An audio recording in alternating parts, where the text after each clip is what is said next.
You're on, Tracy. All righty then.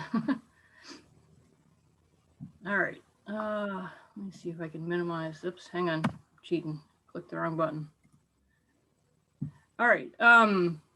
Yeah, so I'm going to talk about growth in large lobsters. And this is actually a talk that Natalie Steiger put together for the most part. She was a contractor with us and has done the bulk of the work on this and the bulk of the analyses so far. The intention was that she was going to give the talk, but then she got a full-time job and so left. So kudos to Natalie, and I will try to do my best here. So this is work that we're looking into to try to address the data gap in the stock assessment. For those of you who aren't as familiar with it, the U.S. American lobster fishery is the most valuable fishery in the northeastern United States. In 2019, it was worth about 126 million pounds of lobsters were landed, worth about $630 million ex-vessel value. We currently assess the U.S. lobster stock in two different stock units. The first is the combined Gulf of Maine Georges Bank unit, and then we have the Southern New England stock unit. The GOM Georges Bank unit accounts for about 97% of all of the U.S. landings. That was in 2017, but that's relatively consistent over time, recently at least.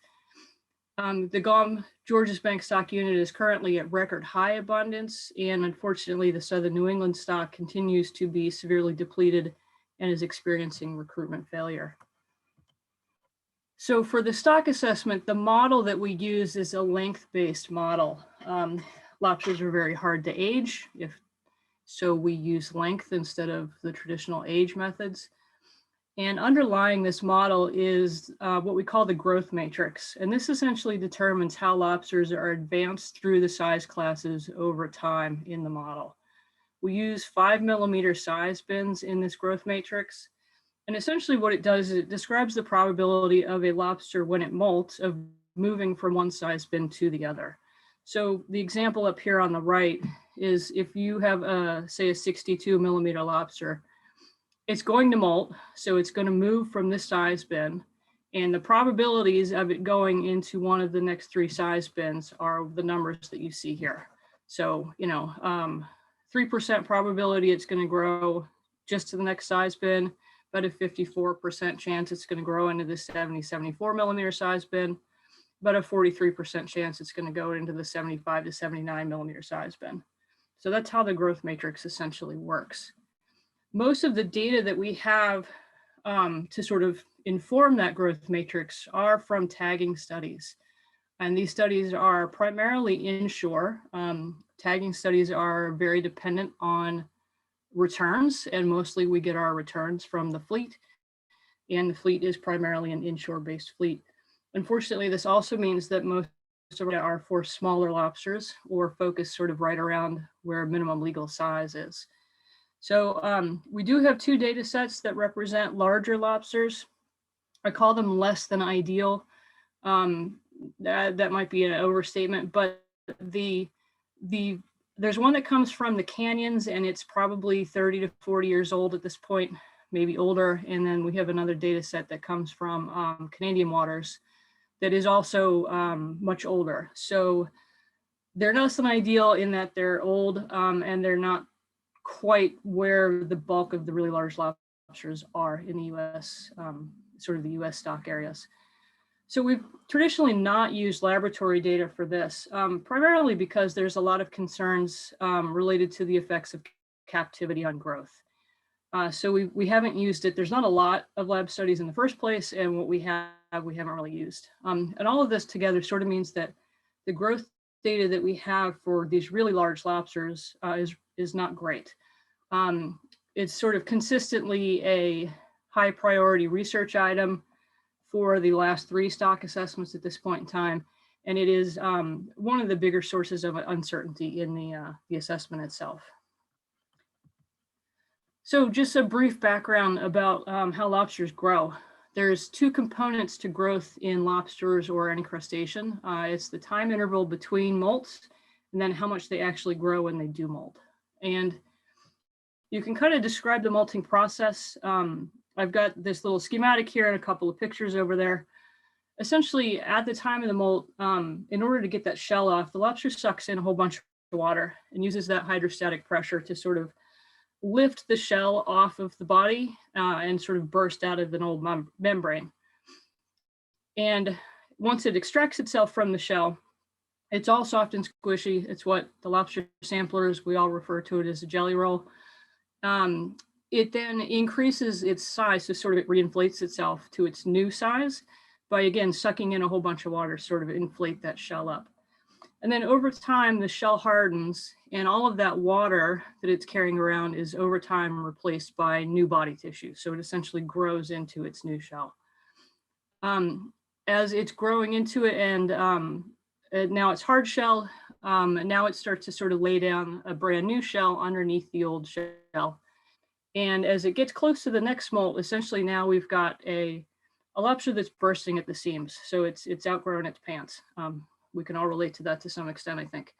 And now it needs to get rid of the old shell and form a new one.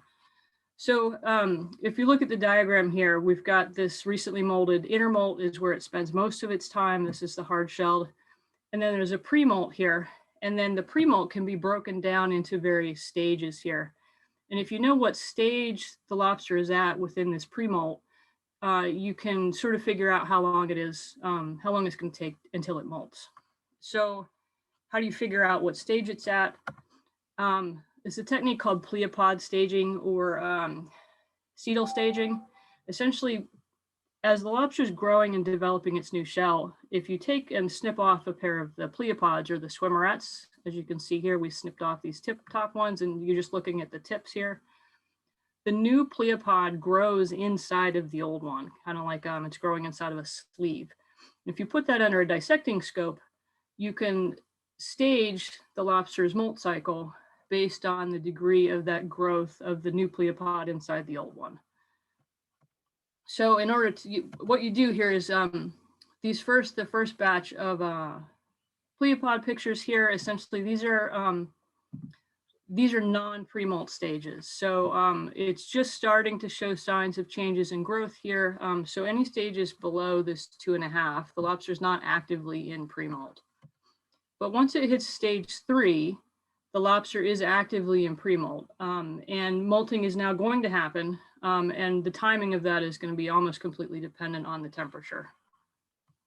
So the new epicuticle actually forms at this stage 4 that I've got circled here. And this essentially is what determines the new size. So the new epicuticle being grown at stage 4, and then the degree to which the soft shell lobster, after it molts, is able to sort of reinflate and stretch itself out, that's what sets its new size. So if you look at lobsters that are after the stage 4.0, any effects of captivity on growth should be sort of minimized at that point. So if you want to do a lab study on growth and you want to minimize your effects of captivity, you want to bring in your lobsters at Pleopod stage 4.5 or higher, which is essentially what we're going to do here. So the point of this study, our objectives here were to collect molt increment data for male and female lobsters that were larger than 100 millimeters carapace length from the offshore portions of Gulf of Maine, Georges Bank lobster stock. We had a secondary goal here, which was to test a new technique to determine the molt intervals, estimated as an annual molt probability for these large lobsters. And I'm not going to talk too much about that one today. That one's still very much a work in progress. What I'm going to present is essentially the data for this molt increment component of it. Now, these really large lobsters aren't super common, especially not in the inshore area. So we have to sort of focus where we're going to go to collect these guys. And so what you see on the map over here are the two places where we know we can reliably get really big lobsters. And that is out here on Georges Bank in stat area 562. And then inshore, the outer Cape Cod fishery, which focuses really along the backside here of the Cape, not so much further out into deeper waters, but those two areas regularly see pretty big lobsters. So that's where we focused our collections. And essentially what we did here was we did a port sample. So we would, as the boat's coming in, we would go through their catch, and we're sorting through the catch looking for lobsters that we think should molt. And we collected them and brought them back to the wet labs at SMAST East and West.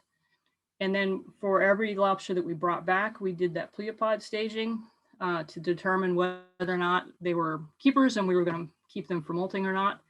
For those with stages 4.5 or higher, we kept those for the molt and let them molt. And then we measured them after they molted and had hardened up a little bit. So how are we picking lobsters?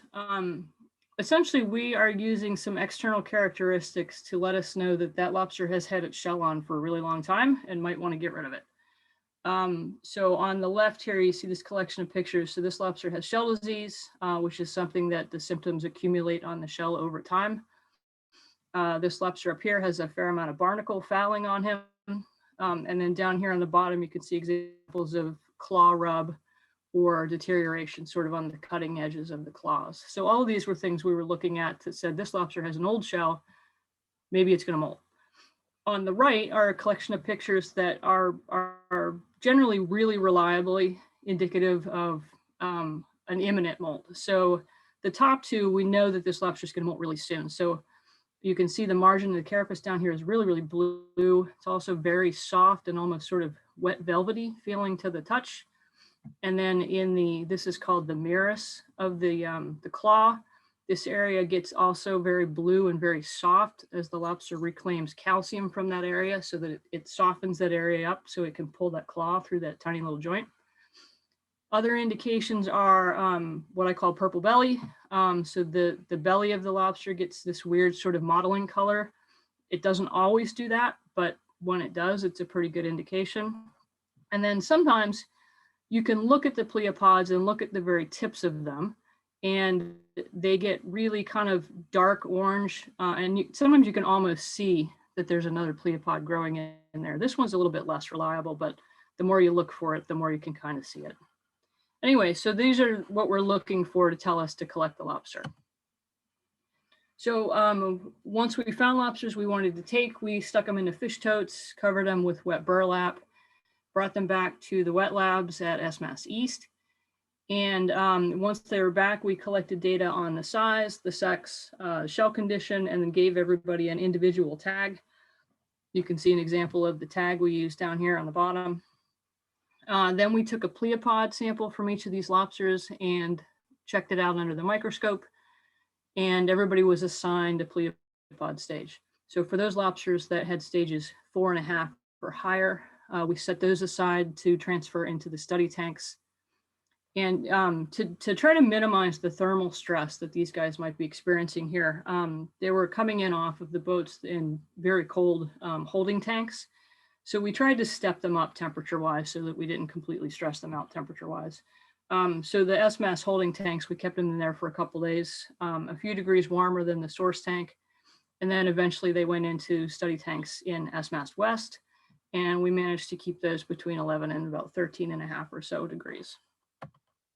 So the Pleopod stages that we're looking at here, this is a stage 3. So this is actually not far enough advanced for us to keep, but it is pre-molt. And what you can see here is this line here. This is the new Pleopod growing inside the old one. So you can see that it's nice, it's retracted. You can see little ripples here.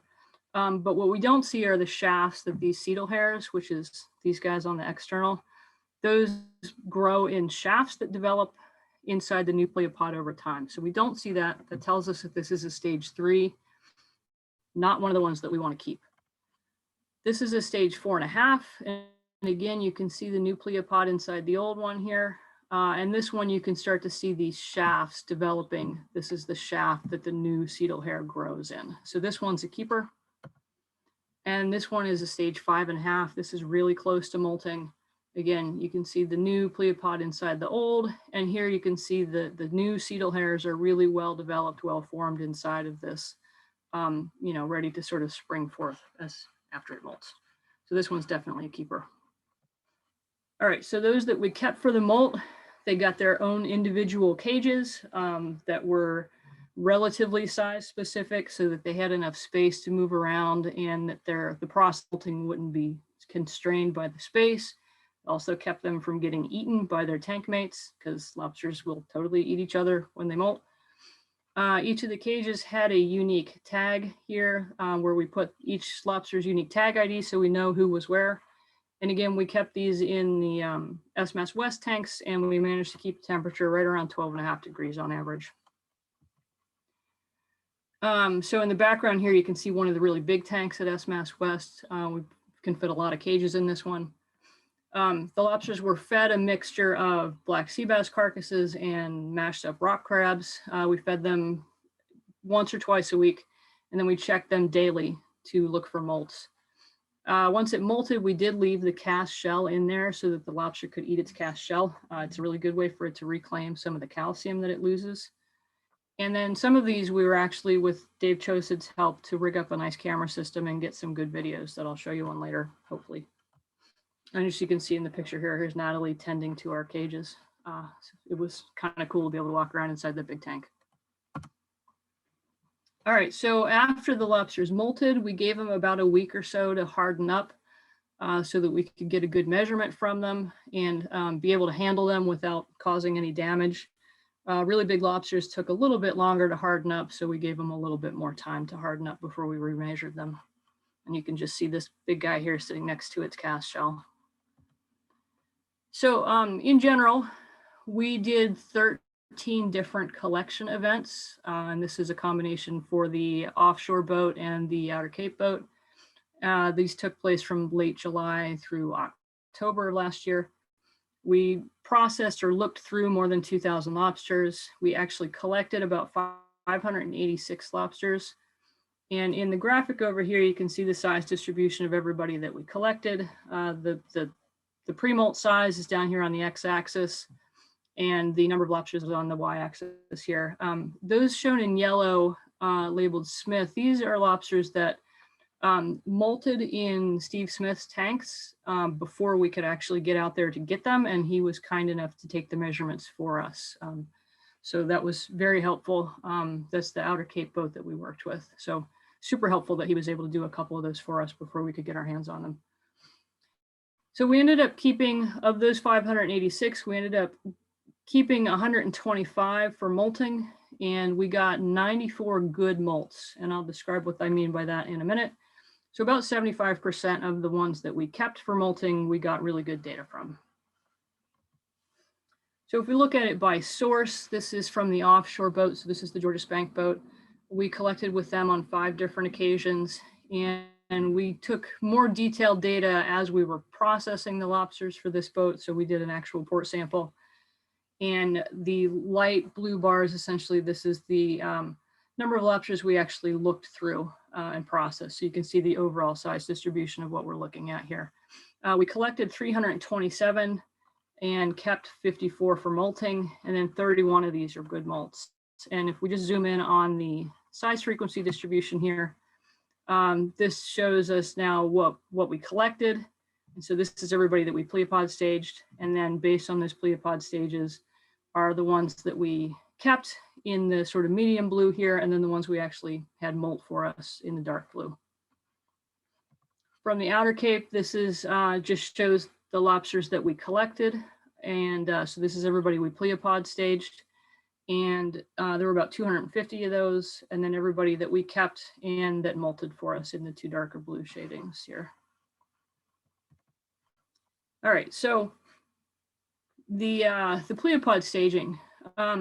So it's interesting. On the top right here, this is the graphic that shows sort of the Pleopod stage and how many lobsters ended up in that stage. So of 564 lobsters, 60% of them were not pre-molt.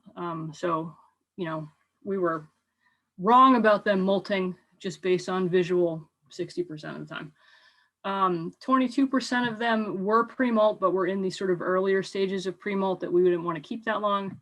And then 18% of the ones that we staged were in that imminent pre-molt. So those are the ones that we wanted to keep for the growth experiment. The bottom graphic here is just the same data, just separated out by collection source. And this isn't quite the full number. So I told you we had 576 total. 12 of those lobsters were so clearly pre-molt that we didn't even bother taking a Pleopod stage. We just put them directly into the tanks. So they're not included up here. All right, so here's our molting data. This graphic is a little bit messy, but I'm going to step you through it a little by little here. So essentially, we had 125 that we kept for molting, and we sort of categorized the molt by things that sort of went wrong or that didn't go wrong. So thankfully, most of it didn't go wrong. And the little color symbols here just describe our categories. So if we just look at what I would consider to be normal, and this is a good molt, so nothing went wrong, everything was fine. And then an injured molt is just those lobsters that were culls when we collected them. So they were missing or regenerating one or both of their major claws. And this is normal. Lobsters in the wild lose their claws for whatever reasons, whether it be fishery handling or antagonistic interactions with other lobsters. So it's totally normal for there to be culls. So I would consider these to be sort of our normal data. This is about 84% of all of our data points. So that's not bad.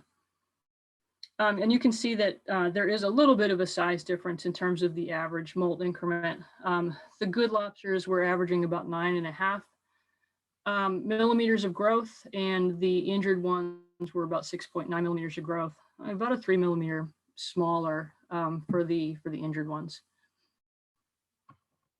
For the ones that we're calling late molts, so these are lobsters that their Pleopod stage was less than 4.5, but for whatever reason we kept them anyways, and went ahead and let them molt. So we had about 10 of these, and there might be tank effects with these, we're not sure. There is a little bit of a size decrease in terms of the average growth that we see here. And certainly for those lobsters where we have a lot of data in this group here, the blue triangles here are the late ones. So they're on the smaller end of that growth increment there. All right, for molt complication, this essentially means that something weird happened and that they didn't, as post-molt lobsters, there was something wrong. So either they didn't really inflate their shell correctly, their carapace was a little bit wrinkled, so their gills were exposed a little bit. The claws ended up being a little bit wrinkled after the molt. These are things, again, you see this in the wild, but we don't have any idea if this was a tank effect or not. There were 4 of them, so not too bad. But there's a pretty big difference in the average growth increment with these guys. Their average growth was 4.8 millimeters as opposed to the 9.7 of the normal ones. Multiple issues. This is essentially that they molted what we call late. So like I said, we kept them longer than we should have, or they were a cull, and they were a cull, sorry, they were both. Again, there were only 3 of these, so it wasn't a lot. And the growth increment was about 2 millimeters smaller than the normal or the good ones.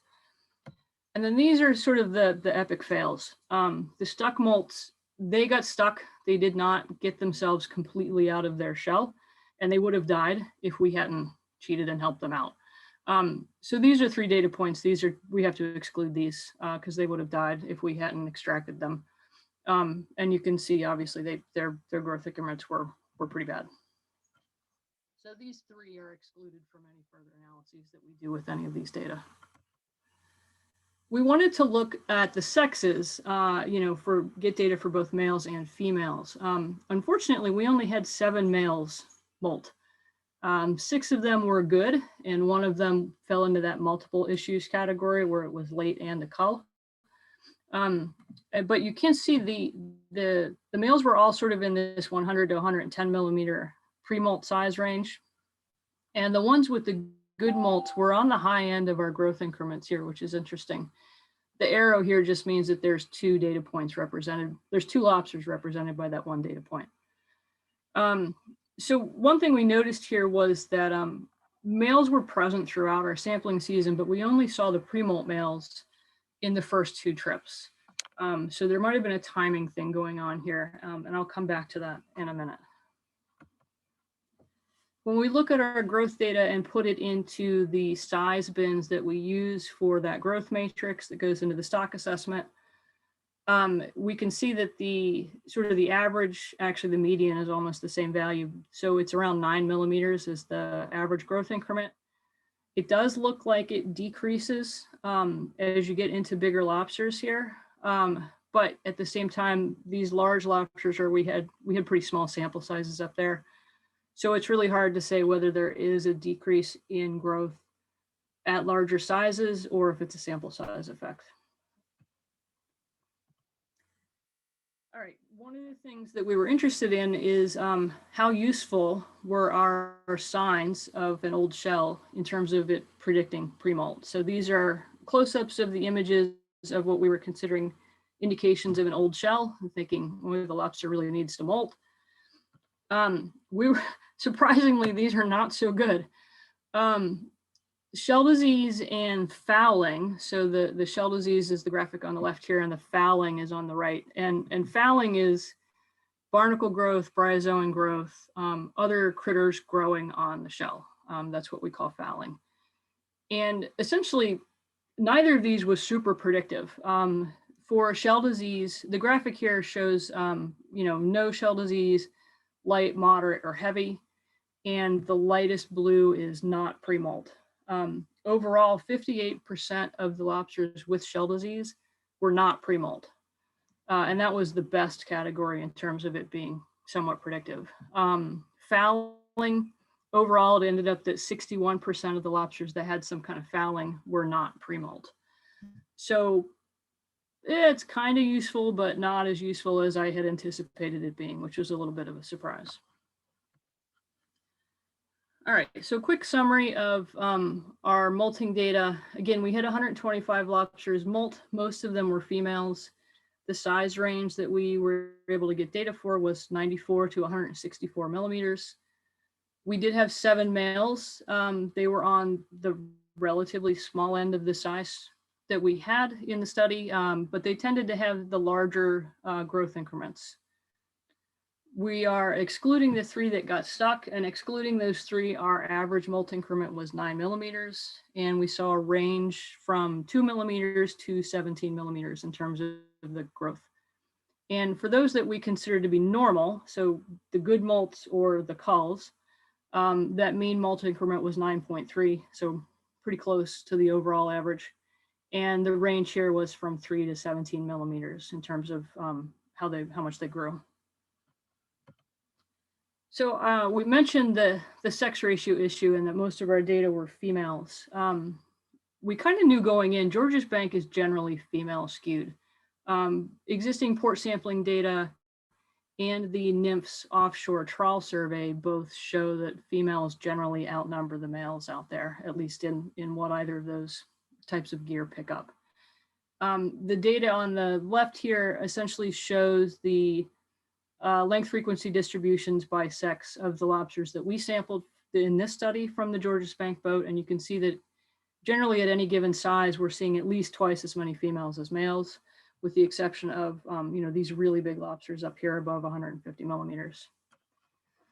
So, that's part of the reason why we got mostly females. But the other part of the reason we think that there might have been a timing issue. I don't have good sea sampling or good timing data to know when molting happens offshore. But for the outer Cape Cod area, we do have our commercial trap sampling, sea sampling data. And we just looked at this for the last 4 years combined. The dashed lines here are the males and the solid lines are the females. And these 3 categories of shell status essentially represent molting. And so you can see with the males, we're seeing the indications of molting peak earlier in the season than they do for females.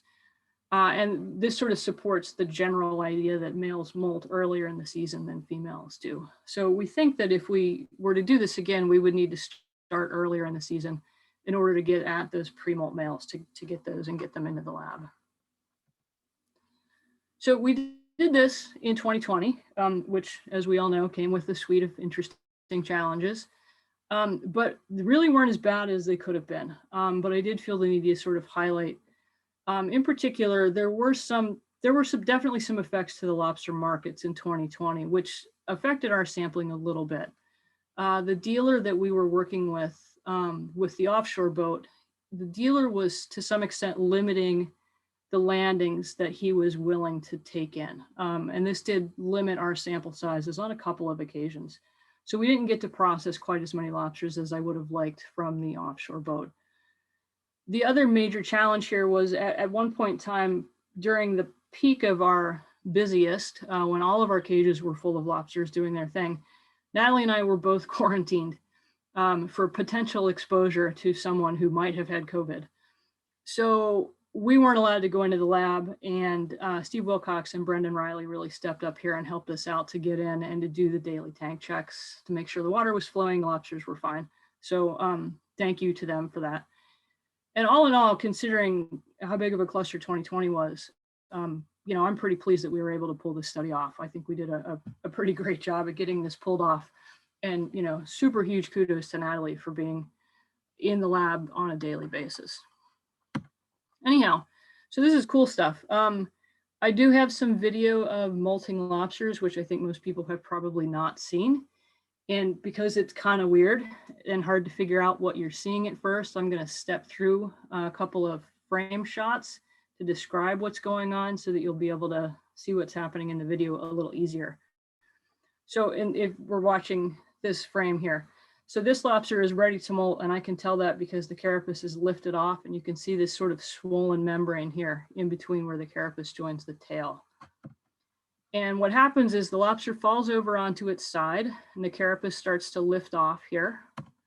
And here the carapace, the old carapace, is lifted well off, and here's the sort of the new body of the lobster. It's trying to extract itself. It extracts the front half of its body first and the tail last. So here it is. Again, this is the lobster. This is the old shell, and it's pulling itself out, and it's working on getting its claws out at this point. And here's the lobster's face. Its top half of its body and its claws are mostly out now. So now it's starting to work at freeing its tail. And it's nearly all the way out here. It's all the way out here and on its side and very squishy and floppy. And here it is lying next to its cast shell.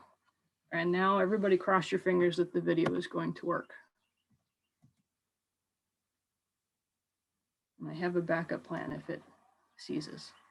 So here it falls over onto its side. And this whole process takes anywhere between 30 minutes to 40 minutes or so, depends on how big the lobster is. This is in super high speed. So you can see there's a lot of little twitching going on, and that's essentially just because the lobster is trying to pull all of its body parts, its legs, its claws, everything out of those very small joints. And you're going to keep an eye. This is the section that you're going to watch right here, where the edge of the carapace is. So it's starting to get its whole top half free. You will see the face come out in a couple of seconds here. Wait for it. All right, so now the lobster's sort of face is starting to come free. And it's starting to get its claws the rest of the way out, and now it'll also start sort of twitching to try to get its tail free.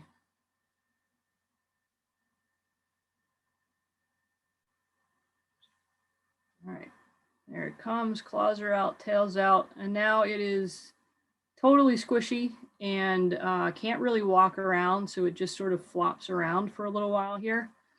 And as it flops its way down to the bottom corner of the screen, you'll be able to get a good look at its claws and how sort of deflated and wrinkly those two big claws are. So there's a good image of the claws. So now, essentially the lobster now needs to suck in a whole bunch of water, inflate that new shell to its new size, and then it will start to harden up. And it generally starts to harden pretty quickly. It can walk around within a few hours to probably a day. And other than that, it stays sort of in that paper shell condition for what we think is a few weeks or so. So cool video. Anyhow, so thank you to folks who helped us get this done. Steve and Alex designed and built all the cages. Dawson, who was our technician last summer, and then Derek helped out on numerous occasions, processing all the collected lobsters, releasing some of the lobsters that we ended up not needing. Special thanks to Dave Chosid, who actually set up the camera to get that fabulous video. And Brendan and Steve, like I said, came in when we were quarantined to take care of those lobsters. And then special thanks to Forrest Kennedy, who is the wet lab manager at SMAST. Obviously, he keeps the system running and can't do any of this work without that.